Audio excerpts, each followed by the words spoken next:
જય ગુરુદેવ ભગવાન. ખેડૂત ખુશ તો જગત ખુશ.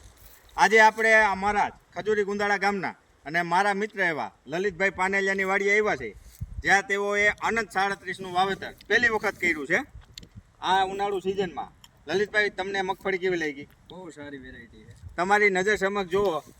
અને મગફળીમાં અત્યારે જે પોપટામાં બીબડી થવાની અને દાણા નથી થવાની, ફૂલ પાક, વજનવાળો માલ અને દાણા એક નંબર.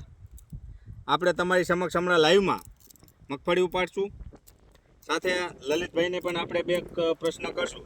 આ વર્ષે થોડાક કાળી ફૂગના પણ પ્રોબ્લેમ આવ્યા છે અને તમારે આ જે હવા નથી રહી અને ફૂલ પાક છે એનું શું કારણ?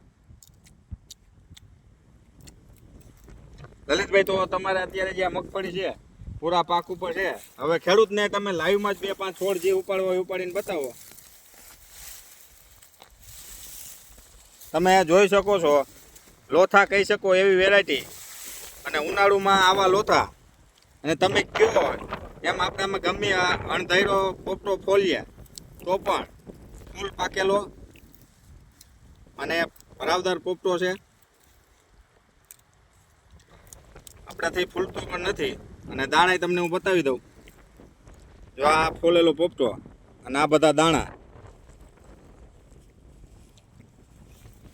એટલે વેરાયટી લલિતભાઈ કેવું ઉત્પાદન લાગે છે તમને અત્યારે? ઉત્પાદન તો સારું છે. 30-35 મણ જેવું થઈ જાય.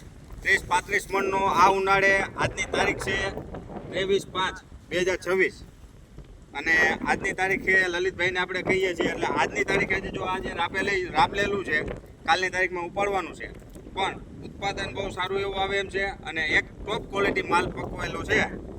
તો ખેડૂત મિત્રો, અનંત 37 ચોમાસું અને ઉનાળુનો રાજા કહી શકાય, ધૂમ મચાવતી વેરાયટી છે અને ખેડૂતને સસ્તામાં ને સારી ક્વોલિટીમાં મળી જાય એવું વેરાયટી છે. જય ગુરુદેવ. મળશું નવા વિડીયો.